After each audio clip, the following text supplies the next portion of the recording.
Hello and welcome back to Rage Gaming and finally Monster Hunter Wilds. For this video I want to give you a bunch of useful starter advice that will be very relevant from the moment you first load up the game. A lot of this stuff might be information tied to say the full version of the game. Info like when you get the Seikret customization or other unlocks. But we're going to touch on a lot of different tips and topics, all of which will be done without showing you any real major spoilers. So I'm here in a set that's very anti-spoilery. So with that context out of the way, let's get into it. Let's start with some setting tips that I think are pretty vital. First up, in the first tab of game settings, go to the third tab and find the Seikret Auto Explore. Just like I've said before in the past with the betas, you want to make sure this is off. The reason for that is when it's on, the Seikret will never really stand still, not properly and not for long. So if you want to stay in place, the Seikret simply will not do that. It'll pick random locations as shown by these like blue arrows. So here it's just taking me over to this area. There's nothing here. There's nothing specific. Maybe nice for background footage or something. But for most players, 99.9%, even me, since I do gather footage, I'd rather have full control over my Seikret and not constantly having to stop it moving because it's auto trying to go somewhere. So turn Seikret Auto Explore off. Trust me, it'll be way less annoying. Next, I want to highlight this setting, the camera distance zoom. In my time playing the full game and fighting a lot of the bigger monsters, say with dual blades here, I'm going to need to get up close and fight it and, be right up against the monster. Sometimes, often, I'll have to go into the monster, under the monster, to move away from attacks but maintain DPS. And so, being really up close with the camera like this, and there's just a wing in front of my own character, I can't even see what I'm doing, and it'll lead to me getting hit. I can't recommend enough you coming to the camera tab and coming down to page 2, camera distance zoom, and honestly, I put this all the way up to 10. Being able to see my character properly for the whole fight is incredibly helpful, and so in default, I think it should be much further out zoomed than it starts. Like I say, personally, being really zoomed out is much nicer for me. Next up, an all-time classic for all of Monster Hunter. You've got your weapons out, you're just thinking about what you're going to do, maybe you're waiting on an attack, and then your guy just puts them away. So you pull them back out, that was weird. Alright, back in the fight, and then you stop attacking for a little bit, and he puts them away. Super annoying mechanic, it's been in the Monster Hunter series for a long time. It is auto sheath, so I'd strongly recommend you disable this. It's under the controls tab on the first page, auto sheath. And the last thing I want to tell you about is under the camera settings on the fourth page. It's monster sighting camera. This isn't a terrible thing for your first playthrough. When you first encounter a monster, it's really cool, but I would disable this after that. So when you first encounter a monster, it'll force zoom you in and make you look at it for a while, showing you the name, even if you've already seen that monster quite a few times. At a certain point, it gets annoying, so this is how you disable that. Alright, let's really get into this now. The first time you load up the game and actually get your base camp going, I'd recommend you come over to this specific cat. It's a familiar type of cat. This one's called Conut. It's the support desk, which means you're able to access a lot of the online features. So if you've played the betas, for example, you can choose to claim content. This involves other save data as well. So let's say you played World and Iceborne and you want some of the cosmetics that come from that. Or say you played the open betas and there's rewards like these items. Actually very useful early in your playthrough. All of it is pretty useful because you have 0 of these things to begin with. So it is worth it to claim these, and this is how it's done. Only takes 2 seconds. Next, I want to show you how to access the layered gear stuff, because even though you won't have access to layered armor initially, you will kind of immediately have access to the deluxe editions on whatever cosmetics that you've purchased, I suppose. Is under the final tab in the tent or any tent, the appearance menu, go to equipment appearance. Here you'll be able to access the full layered armor for your outfit, as well as your underclothes, and then any pendants you have. You'll also be able to change the colors of what you're wearing, which is really nice. And yeah, I didn't realize that for a little bit too long, even with like the deluxe stuff. So being careful not to show you anything that's spoilery. There is of course the Guild Knight set that you might have got. This is what that looks like. Of course you can recolor it. There's also the feudal soldier set that you might have. I really like this one because it does actually change the little knives that you have. And some of the coloring stuff you can do with like the underclothes is cool. There's also the fencer's eye patch, which I'm personally a huge fan of. Though I will say that the dragonkin eye patch is back if you don't have this one. There's also the Oni Horns wig, which is pretty cool, but it gives you that hairstyle because it is just a massive wig. So fair warning on that. And then there's the wyverian ears. If you're interested in that, it's just with and without earrings. So some of the cosmetics if you are interested, and yet you can access the layered armor pretty quick. Proper layered armor comes later once you hit high rank though. Now, I'm covering a lot of this screen for a reason. This is the smithy and what you're actually going to get initially. I just want to give you a quick word on upgrading your initial equipment. Obviously, it's going to cost you things like iron ore, and then very quickly dragonite ore, malachite ore, and earth crystals in this case. These upgrades are important because, as you can see, it provides equipment skills. These are going to be very relevant for your weapons, and it can be a great way to learn, okay, what kind of skills are relevant for this weapon. For example, power prolonger here on dual blades. Why is that relevant? Well, there's a new demon dodge buff that gives you damage improvements as well as movement benefits. This actually makes that last longer, and that's why it's relevant and on this weapon. Meanwhile, if we look at the hope daggers, at level 3 here, it's got critical eye and speed sharpening, completely different. So just be aware that different weapons have different equipment skills, and so you might want to craft one for a particular skill that you think will be really helpful for your playthrough. But where do you get the ore and that kind of thing? It's actually really easy to find out. If you press right on the D-pad, we can open up this filter list, and what you can do is pull up the filter icon list. If we press triangle in this case, we can swap it to the things we're interested in, like gathering. So we just come down to mining outcrop, and as you press right on the D-pad, it just flicks through every single mining outcrop location in this entire locale. So there's nothing stopping you from running around picking them up and getting a nice pile of these things. Be aware that each locale has different ore, so if you're not getting the type of ore you're after in the locale you've been mining in, try a different one. As a little mention though, you will be using a lot of honey throughout the playthrough, so gathering this whenever you see it, probably a good idea. Now I'm covering the screen up here intentionally to cover for spoilers for you guys, but there is indeed a farming type of mechanic or system in this game, but it's unlocked much later in the game, one by one for each locale. So it exists, but don't worry about it while you're, early in the story and stuff. You might be wondering, is there a way to control the weather in this game? And the answer is yes.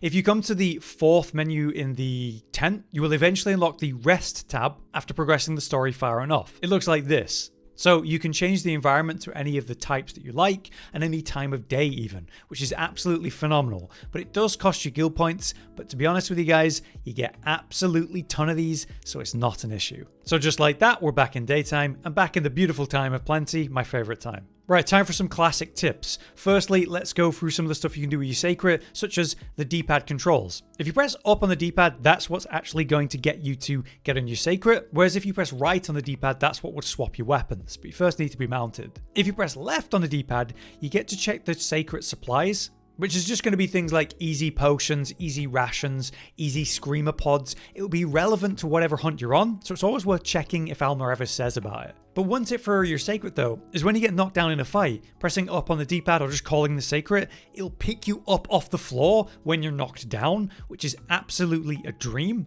Because you could be in a really bad spot with a monster about to slam you as you get up, but the Seikret picks you up and gets you out of there. It also has a kind of iframe feature, a limited amount of auto dodges on attacks. It provides you with a bit of a safe buffer for the follow-up that might be coming your way as the Seikret's getting you out of there. So yes, it's really good to call your Seikret when you get knocked down.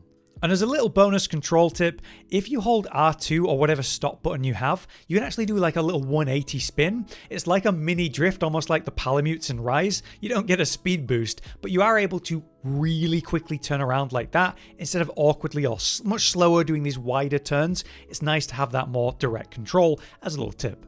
Now when you're getting started and very low on supplies, you will eventually unlock the ingredient center pretty early into the game with the Cumatrice hunt. After that, you can come here and check on deliveries, like this one. 27 rations, I've not been here for a while. Those rations are relevant for cooking, allowing you to cook all different kinds of things, so I'd strongly recommend you pick that up often. But on that note, the very basics of cooking. Basically, probably go recommended meal every time, right? These use the different rations that you currently have available. But you can do custom meals. This is cut up into 3 parts. We have on the main part the ration. So using these rations that we were just given, for example, I've got 218 in my box. So for your first playthrough, you're probably going to be going a lot of defense, maybe go attack with the meat. For additional ingredients, we're going to be unlocking a lot. These provide a lot of different skills, some of them particularly good, like classic Moxie meal. And as you can see, I've got no silled garlic or fluffy egg right now. These come in much more limited supplies, so you want to be making sure that you're gathering these rations where possible. The first ones you'll get access to though are things like Kanafa cheese for the defender meal. For finishing touches, we have 5 options here. Very early ones are going to be things like Eastern honey, which I'd recommend you use the majority of the time. We're also able to gather that en masse by picking up honey, like I mentioned earlier, whenever you see it. But if you're not sure, go recommended meal. Can't really go wrong for the first playthrough. Alright, so let's talk about when you unlock certain things. When do you unlock your second weapon?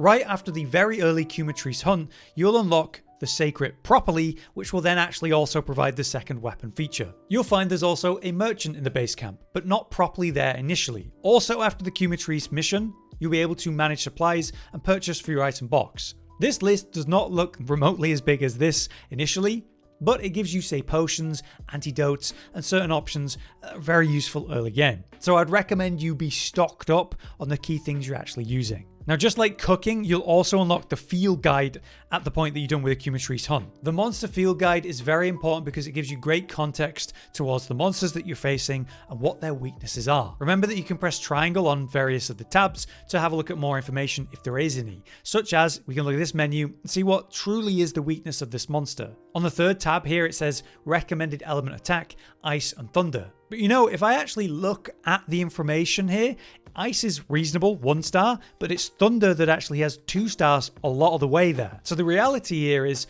you should use thunder and ice if you don't have thunder. Yet it makes it look like thunder and ice are just as good at each other. So fair warning on that. In regards to getting rations and unique rations related to the different tribes, be aware that your first village feast will happen not long after the Cumatrice hunt. When you do that, not only will you get those sort of supplies, but you get a 60-minute food buff with a ton of beneficial skills beyond what you might be able to get with normal cooking. As you progress the game, you'll find that these village feasts will be offered to you at times, and I'd strongly recommend you go take them whenever they are offered.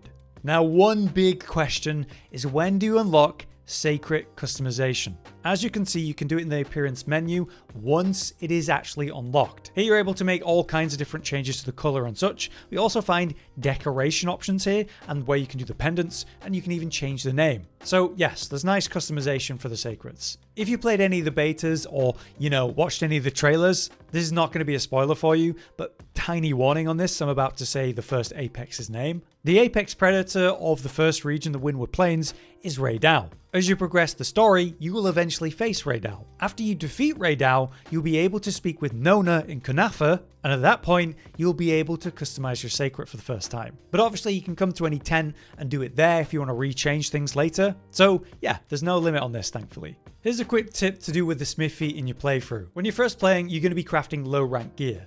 Most of this is not remotely as good as high rank gear when you first get that unlocked, but you'll still want to craft it here and there. Some of them provide nice useful skills, but it's important to look at the defense number.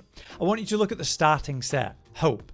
2 defense. Essentially, that's like your raw armor or something. By the time we hit Dashagama, it's up to 16. So, you're pushing towards 80 defense compared to 10. It's a massive jump. You might be fine without upgrading it for a while, but it is something to think about. Now, not long into your playthrough, you're going to unlock the training area, and I'd strongly recommend you check this out, especially if you're trying other weapons or learning about the new mechanics of wilds, of which, a lot of us have played the beta, we all know about them by now, so I'm going to cover them very quickly because there's a couple tips that I want to give you that you might not realize from your beta experience. But if you've not played this or whatever, that supply box lets you change your equipment and put your palico to passive. And then also there's this little palico called Luke that can help manage the training. So you can put it on smash or range or always have wounds, whatever you like. So one big mechanic in this game is of course the focus mode. There's one setting that I recommend you change for this. If you come to the control settings and come down to melee weapons, range weapons under aim focus mode controls, I recommend toggle for all of them. So the difference here is I'm basically pressing focus mode and I'm no longer holding L2 to do this.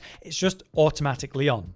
This is really nice for, say, insect glaive, for example, because kind of a component of the insect glaive is the charge attacks. So to do that, I hold circle and you see my attack is now charged and I can send out a charge attack. Cool, very useful. But the thing is, you can do that while doing other things. So I can be pressing triangle while holding circle and then I unleash that charge attack. Now I've got to press focus mode at the same time while I'm holding circle, while I'm firing off my kinsect, while I'm doing triangles and moving around at the same time, and I'm holding L2. It's kind of a lot. And so by having that toggle on, it basically reduces the amount of things you need to think about. And of course that applies to all weapons. Sure, insect glaive benefits from it particularly, right? But all the weapons benefit from not having to hold L2 and give any mental thought to actually focus moding. It feels weird at first, but once you get used to it, man, does it feel much better. On that note, with focus mode, a little tip that you might not realize, focus mode gives you more forward momentum towards your target while it's active. So for example, with attacks that don't usually bring me forward, it brings me forward. So let me do blade dance without focus mode on, and I'm holding forward while I'm doing this, by the way.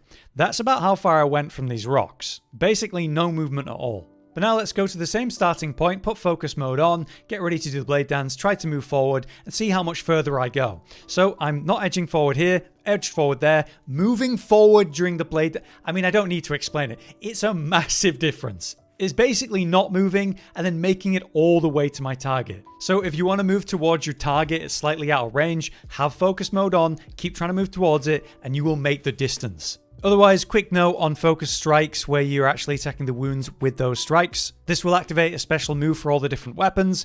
Different weapons get different perks from it. For example, if you're using a charge blade, you will activate power axe mode. Whereas if you're saying using dual blades, you will be able to build demon gauge while restoring stamina at the same time, which is pretty damn unique for that focus strike. There's seemingly really relevant benefits to all of them, so learn about your weapons. On that note, not all weapons can guard, but those that can, the ones that can block, they can trigger the new clash mechanic if you're interested in that. So for example, dual blades, they can't block, so they can't trigger the clash. And also there's new counter attacks, the offset attacks. Not all weapons actually have them, but they work as a new counter. The general idea is to send the offset attack flying through the air, to have it collide with the enemy's attack at the same time to trigger the offset. This then provides all kinds of unique, potent follow-up attacks, some unique for the offset attack. Some of the weapons that have offsets will be hammer, hunting horn, greatsword, switch axe and axe mode, even heavy bowgun when you've got the ignition mode active, and newly in the live version of the game, insect glaive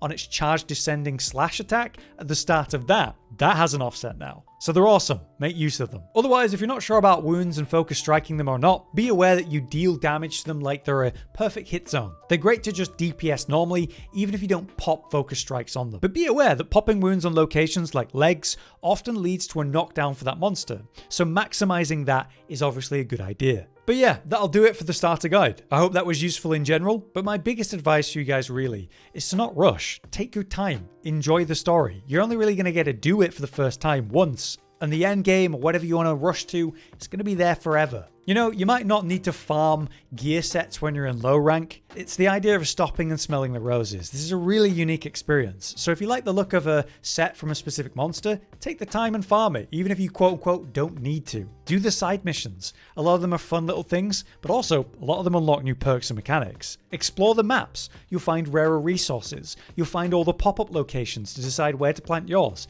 You get comfortable with these locales. It's an awesome world that they've created here, so just go enjoy it. We'll be covering all kinds of topics and making a ton of guides for you guys to follow as the player base progresses. For now though, I've been Hollow, you've been you. Thanks for watching, see you next time. Josh, Cotton, and Hollow with the videos, dropping the humor like a hammer on your tippy toes, bringing entertainment on a daily arrangement to take our insanity and turn it into entertainment. Yes, I said entertainment twice, to reiterate that it is nice to look into your faces on a mostly daily basis when you let us in your homes to make the whole world a stage. Goodbye.